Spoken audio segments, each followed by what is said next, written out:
Good evening, sir. I'm Dr. Reed. I believe we're going to be colleagues. Reed? Yes, I've been informed about your arrival. I'm Waverly Ackroyd. Welcome aboard, I suppose. Does my arrival inconvenience you in some way, Dr. Ackroyd? Let us just say that I don't particularly share Dr. Swansea's enthusiasm for hiring you.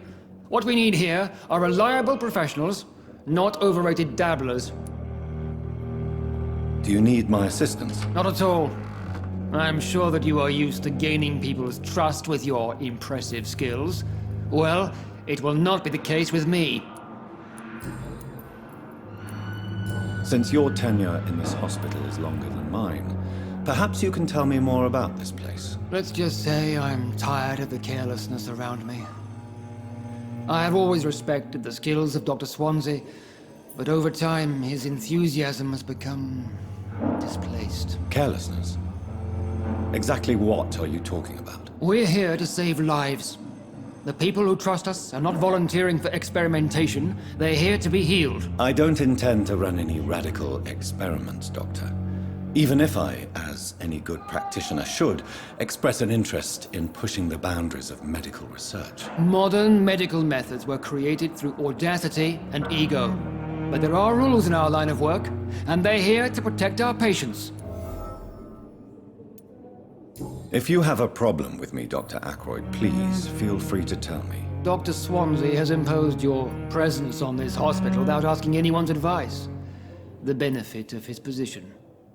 But I don't agree with it. I know we've never met before, but I believe this hospital could use all the help it can get. You will agree with that, I'm sure. Oh, but I have heard about you, Dr. Reed. Of course you can't say the same about me, since I have not wasted my time courting the press.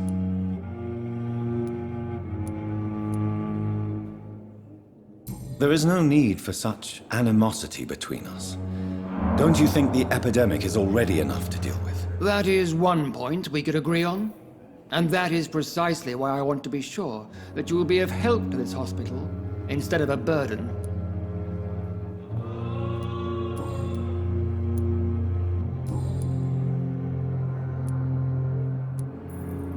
I don't know what you've heard about me, but I have already proved my value as a practitioner. I don't question your skills, Dr. Reed, but your motive. Is it money, fame, or are you truly dedicated? And what exactly is that supposed to mean? I served in the war just like you. But unlike you, I did not use the wounded to play the modern sorcerer. Be careful what you insinuate, Dr. Ackroyd. I only want you to admit you used those men to improve your theories.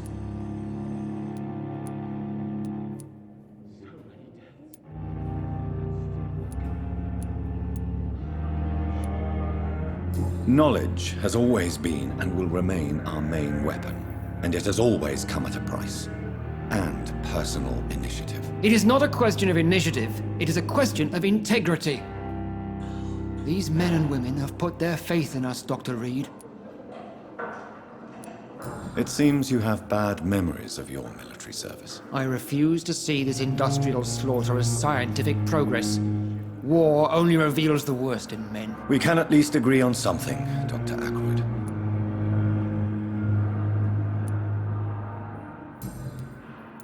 Thank you for your time. We'll talk later. So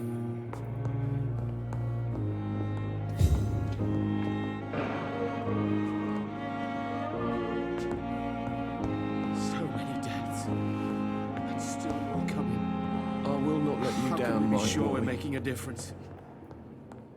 Good evening, sir. Good evening, Doctor. I believe we're going to be working together. Dr. Reed.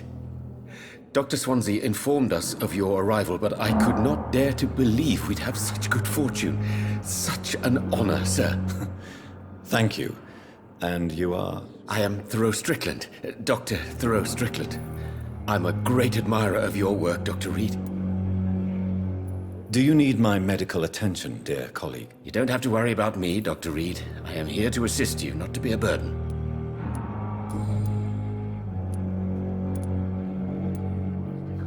Please, could you tell me something about yourself? I'm a great admirer of your work concerning blood transfusion, Dr. Reed. I run my own experiments. I'm convinced it's the future. What made you choose to be a doctor? I'm not ashamed to admit you and your work have inspired me. I am honored to have the opportunity to work by your side. It's always a pleasure to share scientific and medical knowledge with someone eager to learn. I'll be glad to help you if I can. This epidemic may be the century's most terrible disaster, but I'm convinced that we, as doctors, are the only ones able to defeat it. I based my technique on my mentor's research. He helped me perfect my method. What is yours? I'd rather not talk about it. For now, it's just theories and first approach. My process is purely experimental and unsuccessful. As long as you're cautious and methodical, you may remain empty-handed, but you won't fail. You're not the first one to warn me, but I am convinced knowledge is the main weapon against the ravages of this epidemic.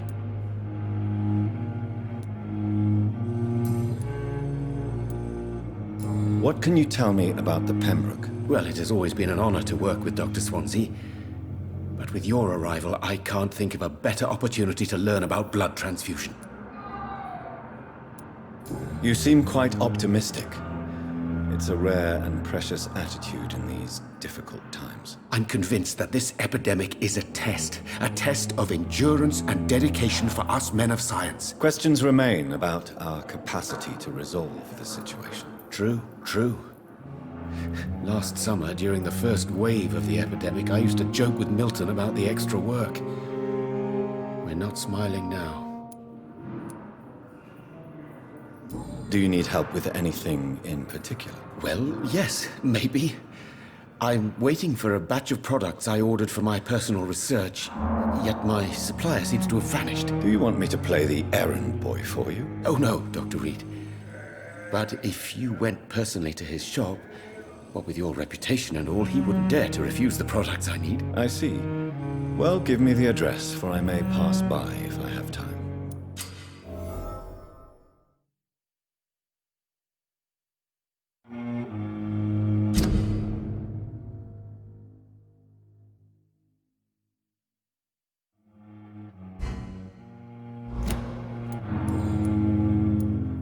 What do you think of Dr. Ackroyd's aversion to modern medical methods? It's a shame he's so narrow-minded. Dr. Swansea taught me that science is about exploring uncharted territory. I'm convinced that's true. With the influenza and all that's going on, you should put your differences aside, don't you think? Why is it so difficult to work together? I believe that if Dr. Ackroyd had been the one to discover the transfusion process, he would be the first to recommend its use. So you believe it's just a question of jealousy and pride? Dr. Ackroyd is as proud as he is blinded by his obsolete concept of medical science.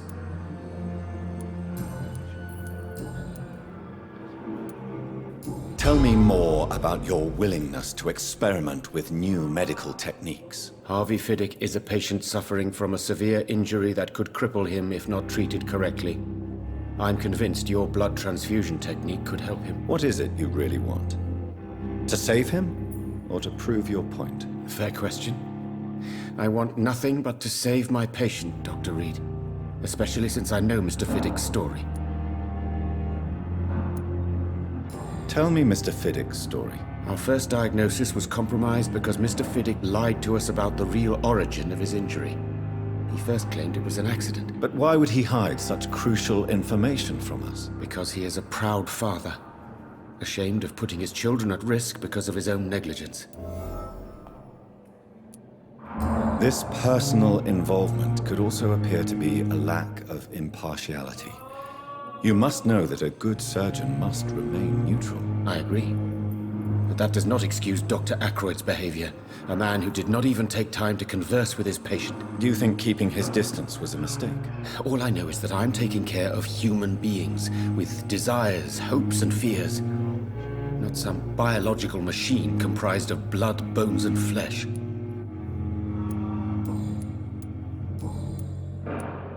Goodbye, Dr. Strickland. Good evening, sir.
He's dead!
He's down!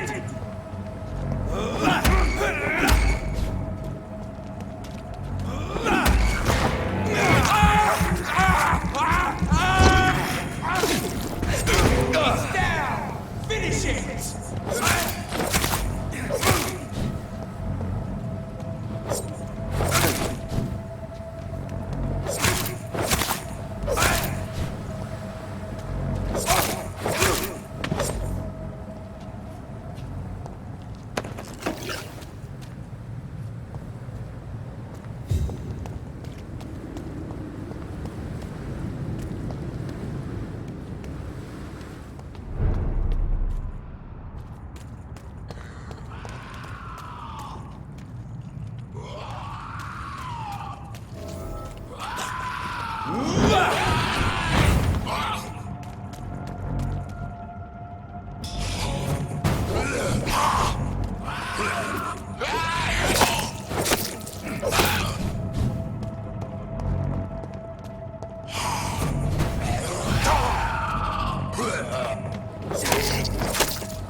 Opium is one of the main ingredients of Strickland's medication.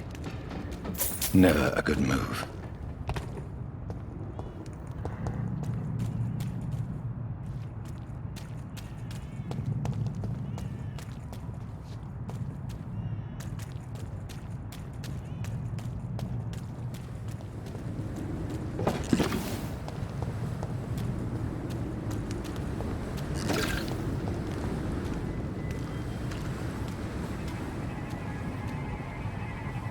Best turn around if I were you.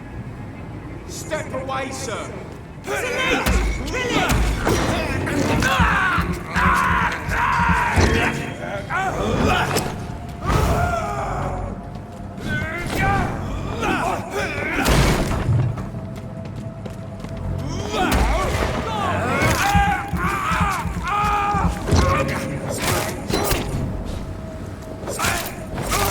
That leech is fast!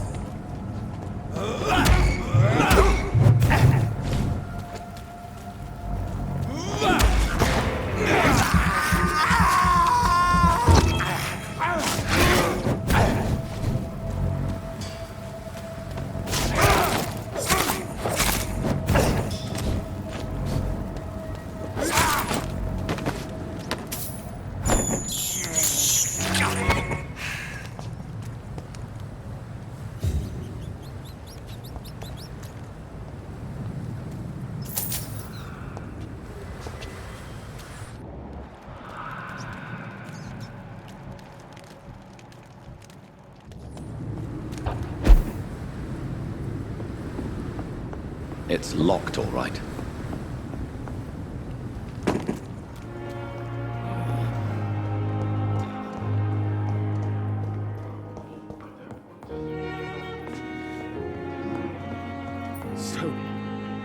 Good evening, Dr. Strickland. And good evening to you, Dr. Reed.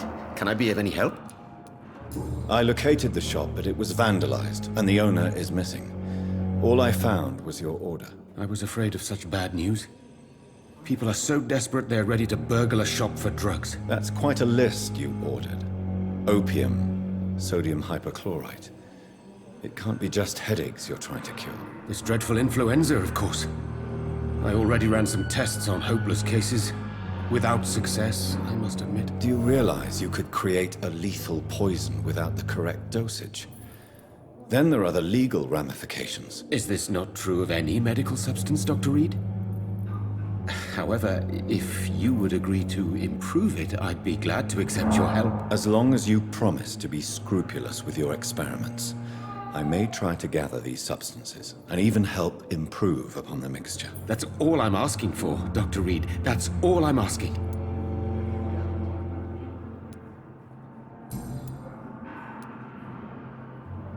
I want to know about these secret tests you run, and if they can save people from this epidemic.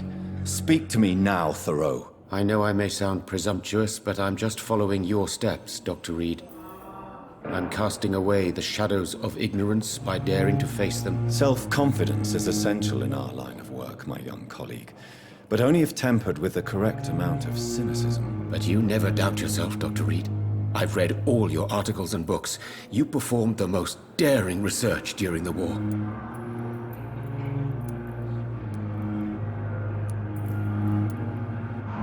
You have my support, Dr. Strickland. I know exactly what it feels like to battle an unknown disease, with only your mind and force of will to help you. Thank you, Dr. Reed. You don't know what that means to me. Goodbye, Dr. Strickland. I can't let Strickland put his patients at risk with opium. Perhaps an adjusted formula will deliver more of a placebo effect.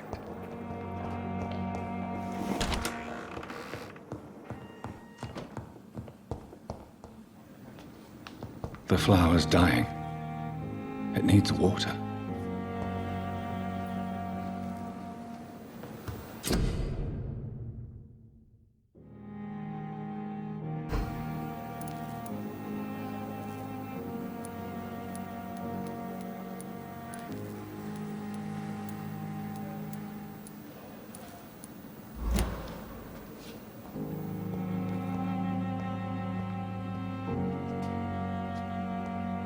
Strickland's project could be dangerous.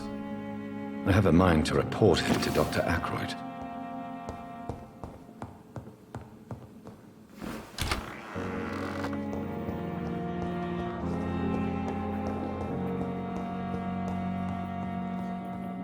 How long must I wait, damn it? Blaming me will not further your agenda, sir. How long's it going to take to fix me properly? A month?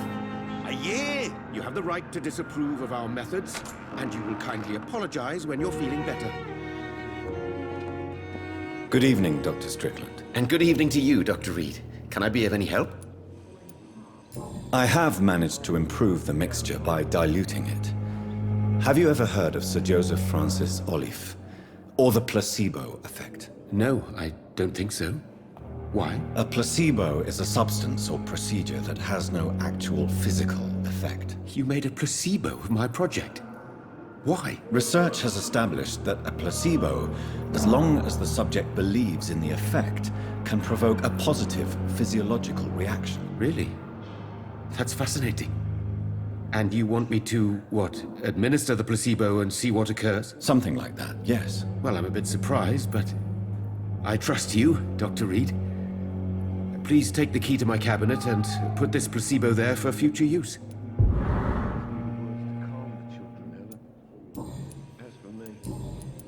Goodbye, Dr. Strickland.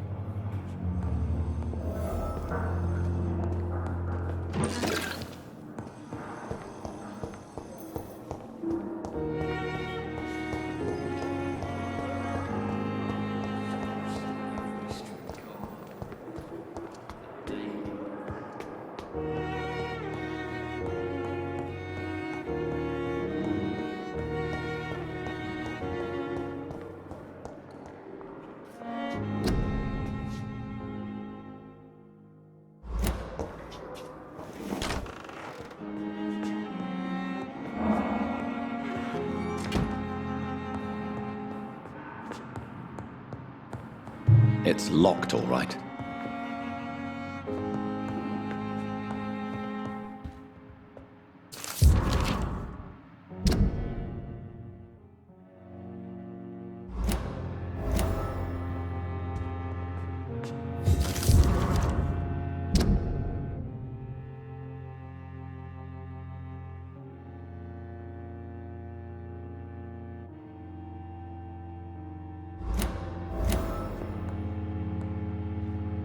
It's locked.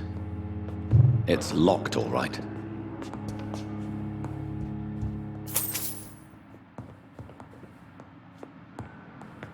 At least Strickland can't kill anyone with this formula.